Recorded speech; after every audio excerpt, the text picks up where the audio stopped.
वो नीले आसमान में खूब ऊंचाई पर उड़ता जा रहा था। उसके साथ उसके पिता और मित्र भी थे।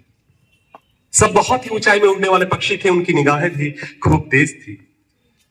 उन्हें दूर दूर की भनक और दूर दूर की महक भी मिल जाती।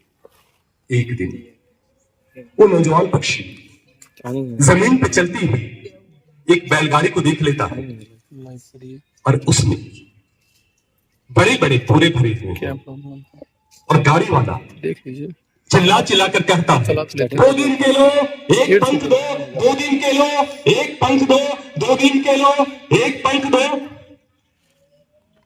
उस नौजवान पक्षी को दीमकों का शौक था। वैसे ऊंचे उड़ने वाले पंछियों को हवा में बहुत से कीड़े तैरते हुए मिल जाते हैं, जिन्हें खाकर वो अपनी भूख थोड़ी बहुत शांत कर लेते हैं। लेकिन दिन के सिर्फ वसे जमीन पर ही मिलते थे। कभी कभी पेड़ों पर जमीन से तने पर चढ़कर ऊंची डाल तक वे अपना मटियाला लंबा घर बना लेंगे। वो कुछ ही दिन के होते थे और वे सब दिन के एक जगह ना मिलते। तो उस नौजवान पक्षी को लगा कि बहुत ही बड़ी सुविधा है कि एक आदमी दीमकों को बोरे में भर भर कर बेच रहा है। वह नौजवान पक्षी अपनी ऊंचाइयां छोड़कर मंडराता हुआ नीचे उतरता है और पेड़ के डाल पे चुपचाप बैठ जाता है। दोनों में सौदा तय हो जाता है। वह नौजवान पक्षी अपनी चोंच से एक पर को खींचकर तोड़ने में उसे बहुत तकलीफ होती है, लेकिन वह उसे बर्दाश्त कर लेता है और मुंह में बड़े स्वाद के साथ 2 दीमकों को दबाकर वह पक्षी दूर से उड़ जाता है। अब उस नौजवान पक्षी को गाड़ी वाले से 2 दीमके खरीदने और एक पंख देने की बात बहुत आसान मालूम है। वह रोज तीसरे पहर नीचे उतरता और गाड़ी वाले से 2 दीमके खरीद कर अपने एक पंख को तोड़कर दे देता था। कुछ दिनों तक ऐसा ही चलता रहा। हाँ, बिल्कुल ऐसा ही। और एक दिन उसके पिता ने उसे देख लिया और उसे समझाने की कोशिश की कि बेटे, दीमके हमारा स्वाभाविक आहार नहीं है और इसका अपने पंख हरगिज नहीं दे जा सकते। तुम समझने की कोशिश करो, अभी वक्त है।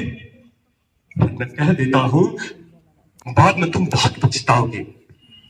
वह नौजवान पक्षी बड़े ही गर्व के साथ अपना मुंह दूसरी ओर कर लिया, क्योंकि उसे नीचे उतरकर दीम को खाने की चट लग गई थी।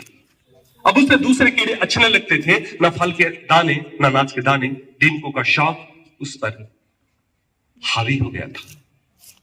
लेकिन ऐसा कई दिनों तक चलता। अब उसके पंखों की संख्या लगातार घटती चली गई। अब वह ऊंचाइयों पे अपना संतुलन साध न सकता था और अब बहुत ज्यादा समय तक उसके पंख ही सहारा दे सकते थे। आकाश यात्रा के दौरान उसे जल्दी जल्दी पहाड़ी, चट्टानों, पेड़ की चोटियों और गुंबदों और बुर्जों पर हाँकते हुए बैठ जाना पड़ता था।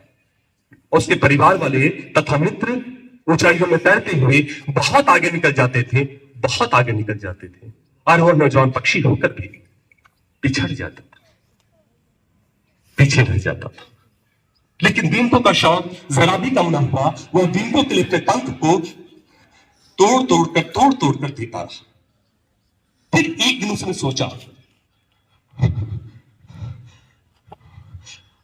आसमान में उड़ना ही फजूल है, वह मूर्खों का काम है। उसकी हालत यह थी कि वह ऊंचाइयों पे उड़ ही नहीं सकता था। एक पेड़ से उड़कर दूसरे पेड़ पर पहुंच पाता और धीरे धीरे उसकी यह शक्ति भी खत्म होती गई। बड़ी मुश्किल से पेड़ के डाल से लगे दूसरे डाल तक चलकर या फुदक कर पहुंच पाता। बीच बीच में गाड़ी वाला चकमा दे जाता, वह कहीं नजर ना आता और पक्षी उसके इंतजार में घूमता रहता। कहां गया वो गाड़ी वाला, कहां गया? मुझे जोरों की भूख लगी है, दीमकों का शौक तो था उसको। फिर एक दिन उसने सोचा, अब मैं दीम की ढूंढूंगा। इसलिए नौजवान पक्षी पेड़ पर से उतरकर जमीन पर आ गया और घास के लहराते हुए गुच्छे में सिमट कर बैठ गया। फिर एक दिन न मालूम उस नौजवान पक्षी के जी में क्या आया कि जमीन से गिरते चुन चुन के खाने के बजाय वह उसे इकट्ठा करने लगा।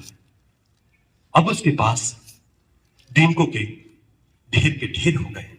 हाँ, दीमकों के ढेर के ढेर। फिर एक दिन एकाएक गाड़ी वाला नजर आया। पक्षी को बहुत खुशी हुई। 2 दिन के लो, एक पंख दो, 2 दिन के लो, एक पंख दो, 2 दिन के लो। उस नौजवान पक्षी ने पुकारते हुए कहा, गाड़ी वाले, वो गाड़ी वाले, तुम कहां चले गए थे गाड़ी वाले? मैं तुम्हारा कब से इंतजार कर रहा था। पहचानी आवाज सुनकर गाड़ी वाला रुक गया। तब उस नौजवान पक्षी ने गाड़ी वाले से कहा, गाड़ी वाले, वो गाड़ी वाले, तुम कहां चले गए थे गाड़ी वाले? मैं तुम्हारा तब से इंतजार कर रहा था। अब तुम देखो, अपनी आंखों से देखो गाड़ी वाले, मैंने कितनी सारी दीमकें इकट्ठा कर ली है। गाड़ी वाले को पक्षी की बात समझ ना आई और गाड़ी वाले ने बस इतना ही कहा, तुमने इतनी सारी दीमकें, हाँ इतनी सारी दीमकें इकट्ठा कर ली है, तो मैं क्या करूं? बोल ना। तब उस नौजवान पक्षी ने गाड़ी वाले से कहा, गाड़ी वाले, वो गाड़ी वाले, ये मेरी सारी की सारी दिन तुम ले लो गाड़ी वाले।